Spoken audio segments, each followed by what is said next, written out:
नमस्कार, मैं हूं Mamta Verma. DAV e learning classes में आपका हार्दिक स्वागत है। हम अध्ययन आज कर रहे हैं बीए द्वितीय वर्ष के लिए। हमारे जो कवि हैं पद्माकर, तो इनकी कविता का अध्ययन हमने शुरू किया था।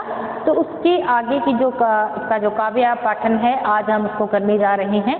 हमने पद्माकर का एक भाग किया है, उसके बाद में जो 8वां नंबर आपका पैरा है वहीं से हम शुरू कर रहे हैं।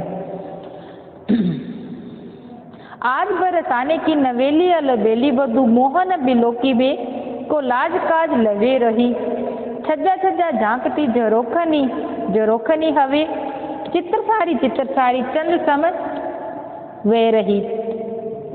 इसमें क्या वर्णन दिखाया गया है कि जो कृष्ण है वो आज बरसाना में आ रहे हैं। बरसाना जहाँ पर राधा का निवास स्थान है वहाँ पर आने वाले हैं। तो छज्जा छज्जा झांकती झरोखन हवे, तो वहाँ की जो नायिकाएं हैं, वहाँ की जो गोपियाँ हैं, जो स्त्रियाँ हैं, बहुएं हैं, सारा मतलब जितना भी समाज है, स्त्री समाज आज बरसाने की नवेली अलबेलू बधू, आज कृष्ण जी बरसाने आने वाले हैं। जितनी भी नई नवेली बहुएं हैं वहाँ की, तो सारी आज उनकी प्रतीक्षा कर रही हैं कि आज कृष्ण है वो बरसाने में आने वाले हैं। मोहन बिलोकी को लाज काज हवे रही, कि मोहन कृष्ण को देखने के लिए सारी लाज लज्जा को उन्होंने त्याग दिया है कि वो विवाहित स्त्रियां हैं। कोई क्या कहेगा कि किसी पर पुरुष को वो प्रतीक्षा कर रही हैं, उनको देखने के लिए उनको आतुर हैं वो, तो इस बात की लज्जा को वो भूल चुकी हैं। छज्जा छज्जा झांकती झरोखनी हवे, तो वो सारी छज्जों पर, मकान है जो अपने घर हैं उनके छज्जों पर चढ़ कर वो देख रही हैं। कोई उनको खिड़कियों में से देख रही हैं। चित्र सारी चंद समय हवे रही, और वो सारी चित्रशालाएं सजीव चित्रों से साकार हो उठी। जब खिड़कियों से वो देखती हैं ऐसे, तो वो जहाँ से कृष्ण जा रहे हैं एक तक वो खड़ी हैं। वहाँ की गोपियाँ थोड़ा सा भी इधर उधर अपनी दृष्टि नहीं करती, तो ऐसे लगती हैं कि आज यहाँ की जो चित्रशालाएं हैं वो सजीव चित्रों से चित्रित हो चुकी हैं। साकार चित्र यानी कि पूरे के पूरे चित्र वो हिल नहीं रही और चांद सी वो लग रही हैं। कहे पद्माकर त्यो निकसो गोविंद ताही, जहाँ तहाँ इकटकता की घड़ी द्वे रही। छज्जा वारी छठी सी उजकी सी जकोरा वारी चित्र कैसी लिखी चित्र वारी हवे रही। तो वहाँ पद्माकर कवि क्या कहते हैं कि जहाँ से पद्माकर कवि कहते हैं कि जहाँ जहाँ से कृष्ण निकलते हैं, जिन जिन गलियों से वो जा रहे हैं, जहाँ तहाँ इकटक की ताकि घर द्वे रही, और वहाँ ऊपर से छज्जों से जो गोपियां हैं वो झांक रही हैं इकटक, यानी कि उन्होंने एक बार भी अपनी पलकों को नहीं झपका। छज्जा वारी जकी सी उजकी सी झरोका वारी, और उनको देखने से देखने वाली सुंदरियां उनकी ओर उझक कर देखती हैं, कैसे ऊंचा हो कर देख रही हैं जब शाम थोड़ा थोड़ा आगे जाते हैं। चित्र कैसी लकी चित्र वारी हवे रही, ये सारी चित्रों के समान बिल्कुल भी हिलडुल नहीं रही हैं। फिर है रस निरूपण। रस निरूपण में क्या दिखाया गया है कि जब कृष्ण भी राधा के वियोगग्रस्त हो गए हैं, तो ऐसो न देखी सुनी सजनी धनी बाढ़त जात वियोग की बाधा, त्यों पद्माकर मोहन को तब ते कल न हूँ कहूँ पल आधा। ऐसी क्या कहती है कि कृष्ण भी राधा के प्रेम में ही वियोगग्रस्त हो गए हैं राधा के लिए। तो एक गोपी दूसरी गोपी को कहती है कि ऐसी न देखी सुनी कि हे सजनी, मैंने ऐसा ना देखा है ना कभी सुना है। धनी बाढ़त जात वियोग की बाधा, कि नायक को किसी नायिका के विरह में बिल्कुल डूबा जा रहा है, ऐसा मैंने ना तो कभी देखा है ना सुना है, क्योंकि केवल नायिका ही जो होती है वही वियोगग्रस्त होती है। त्यो पद्माकर मोहन को तब ते कल है ना कहूँ पल आधा। अब मोहन को तो पद्माकर क्या कहते हैं कि एक पल के लिए भी शांति नहीं मिल रही, उनका मन उद्वेलित हो रहा है, एक पल ना ही आधे पल के लिए भी ऐसे संतुष्टि नहीं हो रही। लाल गुलाल घलाघल में द्रग ठोकर दे गई रूप आगाधा, के गई के चेटक सी मन ले गई ले गई ले गई राधा। इसमें क्या कहते हैं कि जब राधा का चित्रण करते हुए कृष्ण क्या कहते हैं, लाल गुलाल घलाघल में, कि उन्होंने लाल रूप गुलाल के ऊपर ठोकर मारकर राधा ने द्रग ठोकर दे गई रूप अगाधा, कि राधा जब आई थी यहाँ पर होली पे, तो वो एक गुलाल का एक ढेर था, उसमें वो पैर से उछालती है, तो वो जो लाल रंग उमड़ा जैसे उठा धूल की तरह, वो मेरे हृदय में छा गया है। उसका जो वो रूप था नायिका का, वो मेरे नेत्रों में समा गया है। के गई चेटक सी मन ले गई ले गई ले गई राधा। तो क्या कहते हैं, कृष्ण सर्वांग प्रेम मंडित हो गई हैं, यानी कि राधा गई साथ ही वो जल्दी से कृष्ण का मन भी वो साथ ही ले गई। जैसे ही वो राधा गोकुल से वापस वो बरसाने के गई, तो साथ ही वो कृष्ण का मन भी अपने साथ ले गई राधा। ए नंद लाल ऐसी व्याकुल परी है बाल, हाल ही चलो ते जोरी जुरी जाएगी, कहे पदमाकर नहीं तो ये झंकोरे लगे, ओरे लो अचाक बिन घूरी घूरी जाएगी। इसमें क्या कहते हैं कि हे कृष्ण, वो गोपियां कहती हैं कृष्ण को कि हे कृष्ण, राधा भी आपके वियोग में बिल्कुल ही वियोगग्रस्त हो गई है। एओ नंदलाल ऐसी व्याकुल परी है बाल, कि जो बाल मुख वाली जो राधा है, वो भी आपके वियोग में बिल्कुल ही उसकी जो दशा है दयनीय हो गई है। हाल ही चलो तो जोरी जुड़ जाएगी, क्योंकि उसकी मृत्यु उसके इतना वो वियोगग्रस्त हो गई है राधा, कि बिल्कुल ही वो मृत्यु उसके समीप आ गई है। हाल ही चलो यानी कि अभी आप वहाँ चलो तो जोड़ी जुड़ जाएगी, तो आपकी जोड़ी बन जाएगी, अन्यथा वो अपने प्राणों का त्याग कर देगी। कहे पद माकर नहीं तो ये झंकोरे लगे, ओरे लो अचाक बिन घूरी घूरी जाएगी। अगर कहे पद माकर ये झंकोरे लगे, तो वो क्या कहती हैं, अगर आप नहीं मिले तो वियोग की लपटें जो हवा के झोंकों के समान उसको आएगी। ओरे लो ओचक बने, तो वो अचानक से हवा के झोंकों के ओलों की तरह वो उसमें घुल जाएगी, यानी कि थोड़ा सा भी उसको कष्ट हुआ तो वो अपने प्राण को त्याग देगी।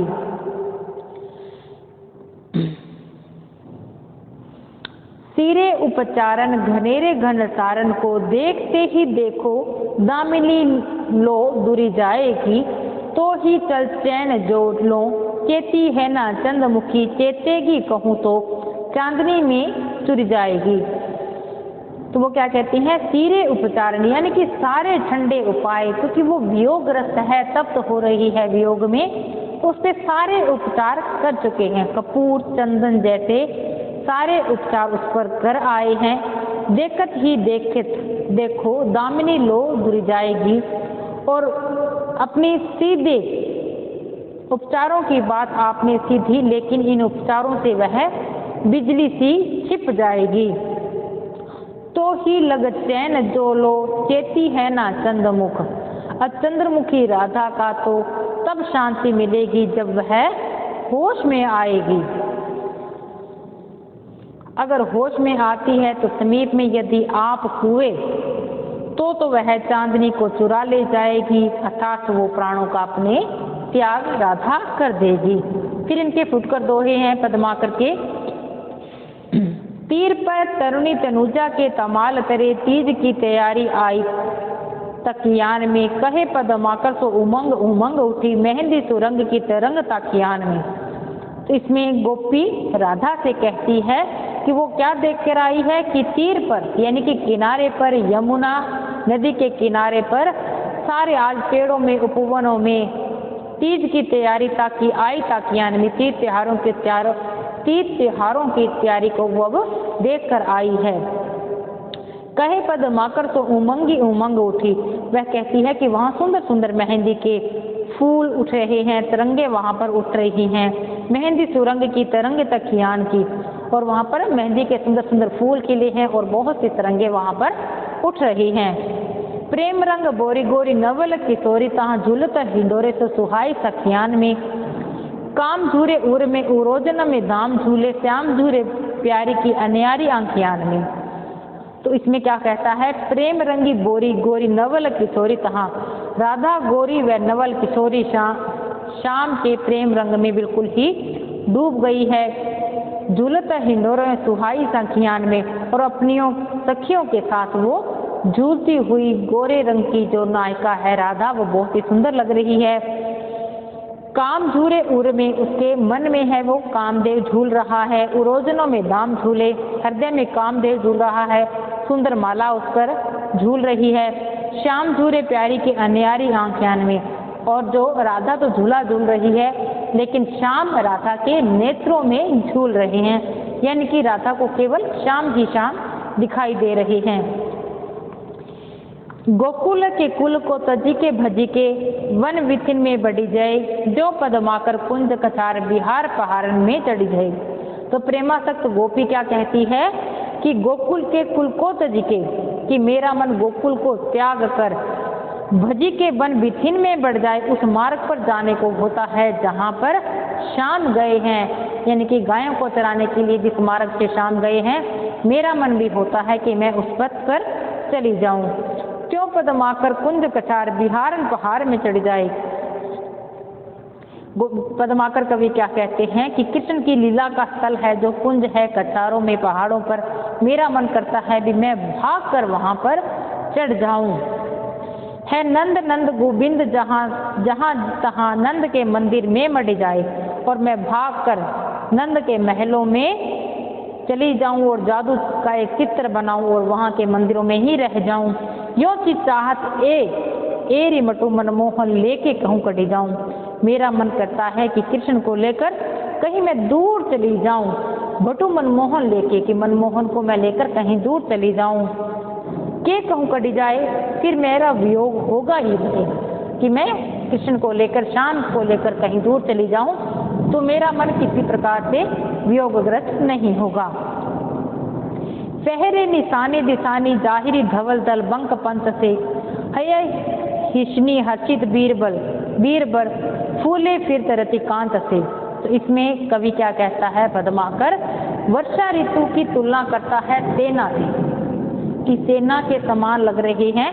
पहरे निशान दिशानी जाहिरी, ऐसे लगता है कि चारों तरफ जो सफेद सफेद जो झंडे लहरा रहे हैं, सभी ओर से वर्षा हो रही है, ऐसे लगता है कि चारों ओर जो युद्ध में जो ध्वजा लहराती है वैसी लग रही है। धवल दल बंक पंथ से, और सफेद सफेद बाल ऐसे लग रहे हैं कि जैसे बगुले जो होती हैं उनकी कतार से ये ध्वज लहरा रहे हैं। बादलों को भी बताया गया है, वर्षा को भी बताया गया है।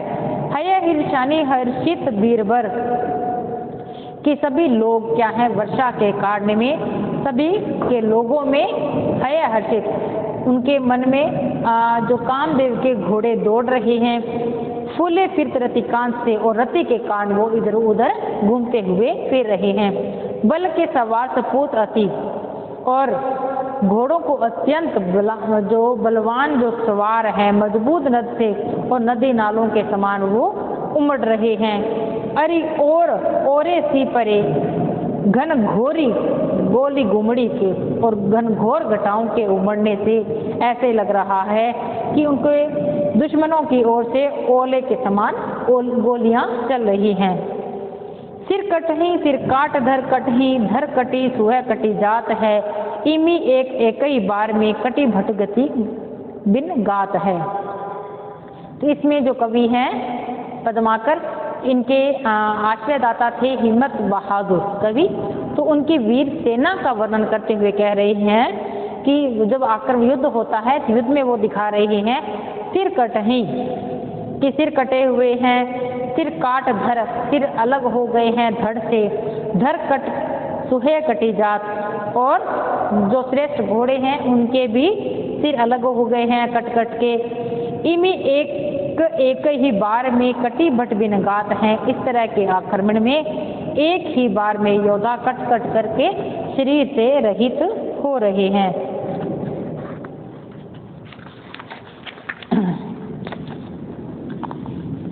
इस सुभट भूप अनूप गिरी के उगड़ी आए ताऊ सो उत सुभट अर्जुन के विकट फिरी लरी पते अरिचाऊ सो। तो इधर राजा जो अनूप गिरी है, जो राजा अनूप गिरी है, हिम्मत बहादुर बिरदावली के हिम्मत बहादुर के जो योद्धा है वो क्रोध से आक्रमण करने आ रहे हैं। और उत सुभट अर्जुन के विकट फिरी लरी परे अति चाऊ सो। अर्जुन के विकट योद्धा भी इस चाव से लड़ने के लिए आ गए हैं। एक गही भाले करी मुख लाले सुभट उताले घालत हैं। तोरत रिपु ताले आले आले रुधिर पनाले चालत हैं। तो इसमें कवि पद्माकर क्या कहते हैं कि इसमें भालों का जो प्रहार हो रहा है उसका चित्रण करते हुए पद्माकर कहते हैं, एक गही भाले, एक और तो भाला है, करी मुख लाले और मुखों को लाल करके सुभट उताले और जो सुभट यानी कि ये उतावले हो रहे हैं, हाथ से भाला शत्रुओं पर बहुत ही उतावले होकर मार रहे हैं। तोरत रिपु ताले और उन्होंने जो दुश्मनों के जो खून के जो तालाब हैं जिन पर ताले लगे थे उनको तोड़ दिया है। आले आले और गीले गीले रुधिर पनाले और रुधिर जो के नदी नाले उनके बह चले हैं।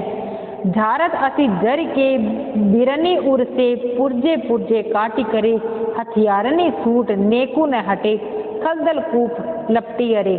तो वहां पर क्या है, झारत अति कि वहां पर तलवारों की भयंकर मार से वीरों के करोड़ों करोड़ों वीरन उर से पुरजे पुरजे कोटी हो गए। जो वीरों के हृदय के करोड़ों करोड़ों उनके टुकड़े हो गए हैं, यानी कि मार काट से।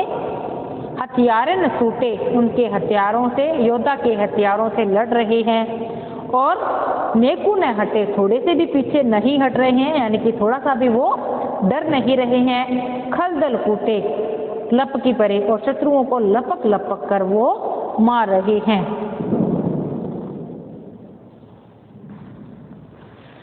किल किल कत चंडी लही निज खंडी उमड़ी उमंडी हर्षित है।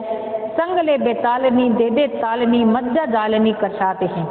तो जब इस युद्ध जब हो रहा है तब किल किल कत चंडी, तो युद्ध की देवी है जो चंडी वो वहां पर आती है, यानी कि इतना जब वो खून खराबा देखती है तो युद्ध की देवी चंडी वहां पर आती है तो अपना विकराल रूप धारण कर लेती है।